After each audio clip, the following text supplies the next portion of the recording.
UP के CM Yogi Adityanath का आज ताबड़तोड़ प्रचार। रामपुर, मुरादाबाद और बरेली में 5 रैलियां करेंगे।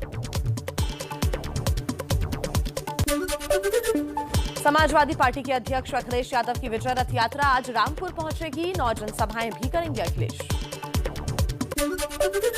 यूपी चुनाव के लिए आज कांग्रेस का घोषणा पत्र होगा जारी। दोपहर 12:30 बजे लखनऊ में प्रियंका गांधी खोलेंगी चुनावी वादों का पिटारा। एआईएमआईएम के प्रचार के लिए मैदान में उतरेंगे असदुद्दीन ओवैसी। आज बिजनौर में पार्टी उम्मीदवार के लिए मांगेंगे वोट। यूपी में चुनाव के मद्देनजर दिल्ली यूपी बॉर्डर पर 2 दिन के लिए शराब की दुकानें बंद। यूपी में कल डाले जाएंगे वोट। उत्तराखंड विधानसभा चुनाव के लिए बीजेपी आज अपना घोषणा पत्र करेगी जारी। केंद्रीय मंत्री नितिन गडकरी रहेंगे मौजूद।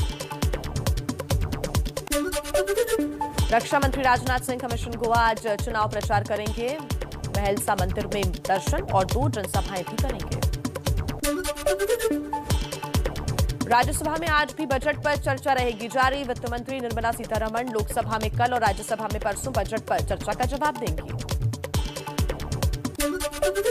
हिजाब विवाद पर आज फिर कर्नाटक हाईकोर्ट में सुनवाई। कल कोर्ट ने कहा था कि लोग भावनाओं को एक तरफ रखें, हम कानून से चलेंगे।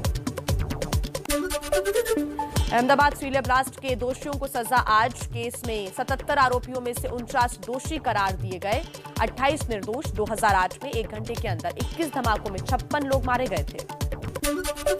कर्नाटक में हिजाब विवाद और गरमाया। हिंसा के बाद हाई स्कूल और कॉलेजेस 3 दिन के लिए बंद। सीएम मुंबई ने छात्रों से शांति बनाए रखने की अपील की। गृह मंत्री बोले अशांति फैलाने वालों पर कार्रवाई होगी। हिजाब विवाद पर केंद्रीय मंत्री प्रहलाद जोशी ने कहा सभी छात्र ड्रेस कोड का पालन करें, स्कूल के नियम माने। कांग्रेस नेता अधीर रंजन चौधरी बोले हिजाब पहनना कोई अपराध नहीं है। जब भी हम कॉलेज में आएंगे, स्कूल में आएंगे, हम ड्रेस कोड पालन करेंगे। vociferously raised the issue on hijab.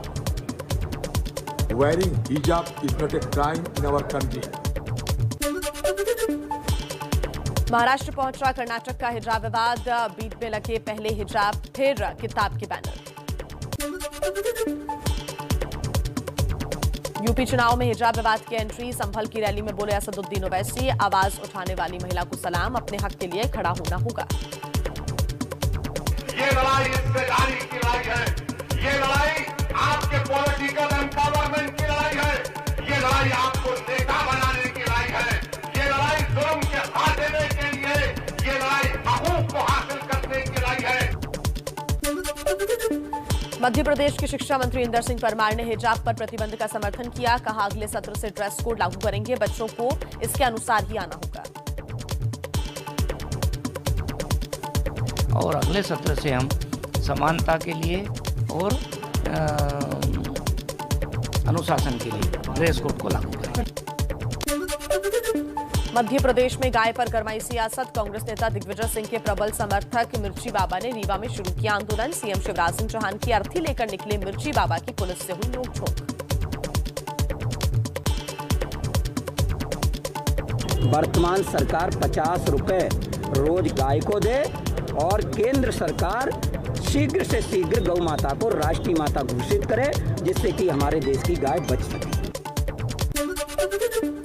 UP में पहले चरण का चुनाव प्रचार थमा। कल 11 जिलों की 58 सीटों पर वोटिंग। पहले चरण में मेरठ, मुजफ्फरनगर, शामली, बागपत, गाजियाबाद, हापुड़, नोएडा, बुलंदशहर, अलीगढ़, मथुरा, आगरा में मतदान हुआ।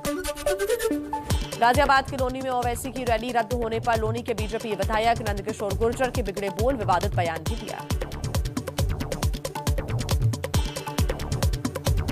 तो हमने उसको औकात बता दी कि हिंदू अकेला नंदकिशोर गुर्जर काफी है, यहाँ नहीं, अभी तो हैदराबाद में मारूंगा जाके। उत्तर प्रदेश में बीजेपी का संकल्प पत्र जारी। किसानों को सिंचाई के लिए मुफ्त बिजली और 5 साल में हर परिवार के कम से कम एक सदस्य को रोजगार देने का वादा। अगले 5 वर्ष में सभी किसानों को सिंचाई के लिए मुफ्त बिजली उपलब्ध कराई जाएगी, जिससे उन पर से बिजली का बोझ चला जाए। यूपी के डिप्टी सीएम केशव प्रसाद मौर्य ने रामपुर में की रैली। शाहाबाद सीट के उम्मीदवार के लिए वोट मांगे। कमल के फूल की एक एक अपराधी को आप जेल पहुंचाने में मदद कर दें। एसपी के अध्यक्ष अखिलेश यादव का यूपी के लिए वचन पत्र जारी। 22 में 22 वचन में 15 दिन में गन्ना किसानों के भुगतान का वादा। ऑटो मालिकों को 2 लीटर मुफ्त पेट्रोल डीजल और लड़कियों को पूरी शिक्षा मुफ्त देने का ऐलान। समाजवादी पार्टी के घोषणा पत्र पर यूपी के मंत्री मोहसिन रजा का निशाना। कहा ना 9 मत तेल होगा, ना राधा नाचेगी, ये मुंगेरी लाल के हसीन सपने हैं। आइए कुछ और खबरें देखते हैं तेज रफ्तार के साथ।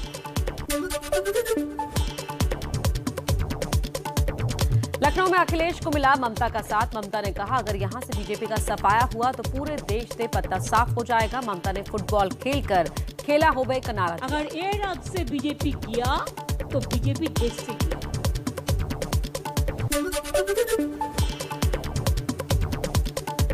बिहार के पूर्व सीएम लालू प्रसाद यादव का बीजेपी पर निशाना। बोले यूपी से बीजेपी का होगा सफाया। महंगाई और बीजेपी से लोग थक गए हैं। कांग्रेस महासचिव प्रियंका गांधी का पश्चिमी यूपी में ताबड़तोड़ प्रचार। हस्तिनापुर में ट्रैक्टर पर चढ़कर मांगे वोट। मेरठ में कल होगी वोटिंग।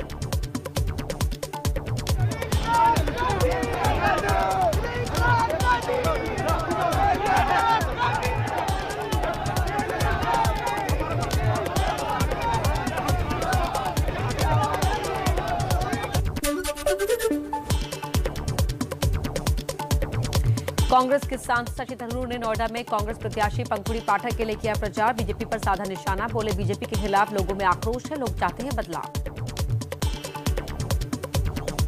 लोग थक गए भाजपा के मिस गवर्नेंस से, पूरी तरह से हमारे देश में।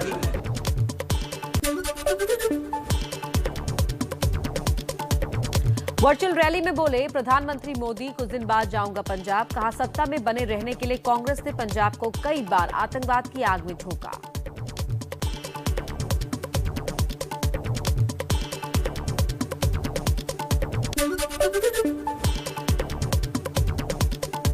पंजाब में चन्नी को सीएम उम्मीदवार बनाने पर सिद्धू की पत्नी नवजोत कौर ने उठाए सवाल। बोली सिद्धू ज्यादा काबिल हैं, राहुल गांधी को किया गया गुमराह। I'm not saying that because he's my husband. I'm talking because as a person, he has that vision and he has that capacity and he has that honesty to work on that part.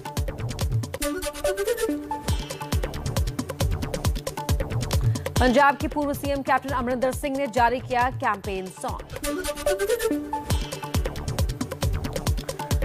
Uttarakhand में कल हुंकार भरेंगे PM Modi. Almora और श्रीनगर में करेंगे 2 बड़ी रैलियां। कल वर्चुअल रैली में कांग्रेस और आम आदमी पार्टी पर साधा निशाना।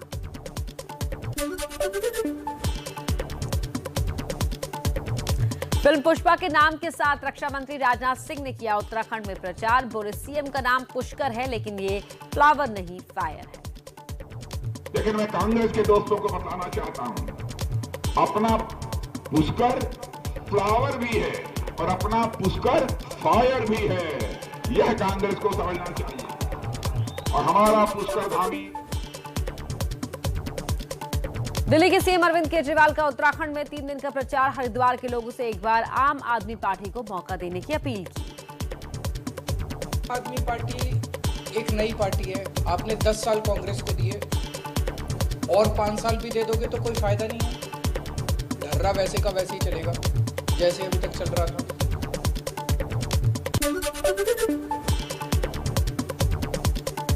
गोवा में बीजेपी ने जारी किया संकल्प पत्र। सरकार बनने पर उज्ज्वला योजना के तहत हर परिवार को मिलेंगे साल में 3 सिलेंडर।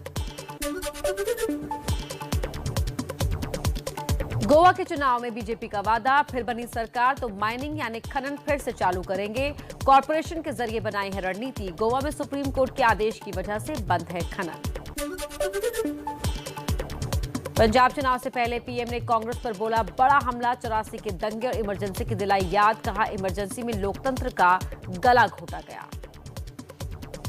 कांग्रेस न होती तो इमरजेंसी का कलंक न होता।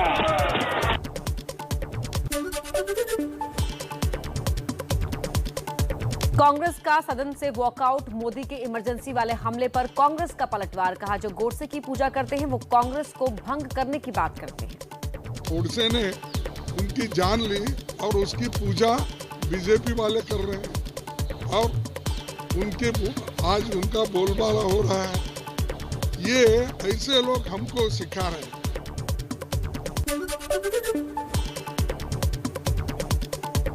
पीएम के मजदूरों वाले बयान पर सियासत जारी। शिवसेना ने कहा मोदी के आरोप दुर्भाग्यपूर्ण हैं।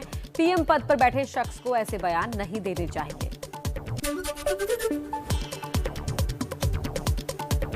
महाराष्ट्र सरकार के मंत्री नवाब मलिक बोले कोरोना काल में मोदी को मजदूरों की चिंता नहीं थी। ट्रंप को भारत बुलाकर देश में मोदी ने फैलाया कोरोना।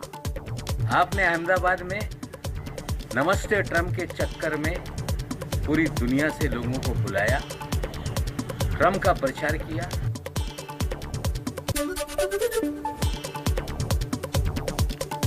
गृह मंत्री अमित शाह हैदराबाद में रामानुज आचार्य सहस्त्राब्दी समारोह में शामिल हुए। 216 फीट ऊंची स्टैच्यू ऑफ इक्वालिटी पर श्रद्धांजलि दी।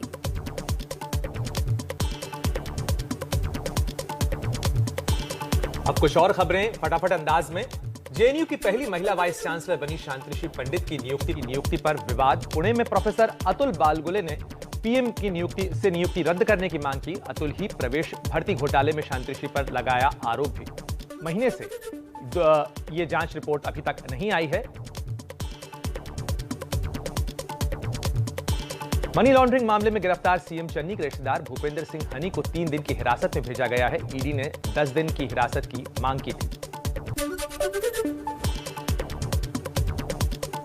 राजधानी दिल्ली के प्रेमनगर में एक नाबालिग की संदिग्ध हालत में मौत से हड़कंप। परिजनों ने लगाया हत्या का आरोप। घटना की जांच में जुटी पुलिस।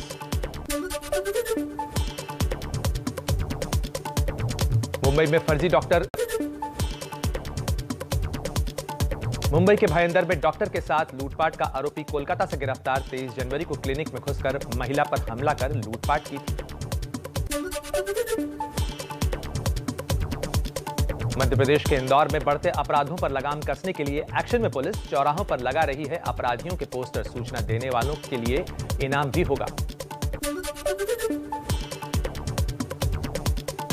अरुणाचल प्रदेश में बर्फीले तूफान की चपेट में आने से शहीद हुए 7 जवानों के शव मिले। राष्ट्रपति और प्रधानमंत्री ने दुख जताया, श्रद्धांजलि दी। छत्तीसगढ़ के बीजापुर में सीआरपीएफ पर नक्सली हमला। 4 जवान घायल। तैनाती के लिए जा रहे थे। सीआरपीएफ की टीम आईईडी से किया गया धमाका। कश्मीर को लेकर हुंडई पाकिस्तान के विवादित ट्वीट पर भारत सख्त। दक्षिण कोरिया के राजदूत को तलब करने के साथ साथ सियोल में भी जताया ऐतराज। हुंडई इंडिया ने कहा पाकिस्तान वाले ट्वीट से हमारा कोई रिश्ता नहीं। भारत और वेस्टइंडीज के बीच दूसरा वनडे मैच आज। मैच जीते तो जीतेंगे सीरीज भी। क्या सीनियर्स भी देंगे जूनियर्स की तरह जीत का तोहफा? राजधानी दिल्ली और आसपास फिर बिगड़ा मौसम। बिजलियों के साथ हुई बरसात। उत्तराखंड में भी बारिश और बर्फबारी का अलर्ट जारी।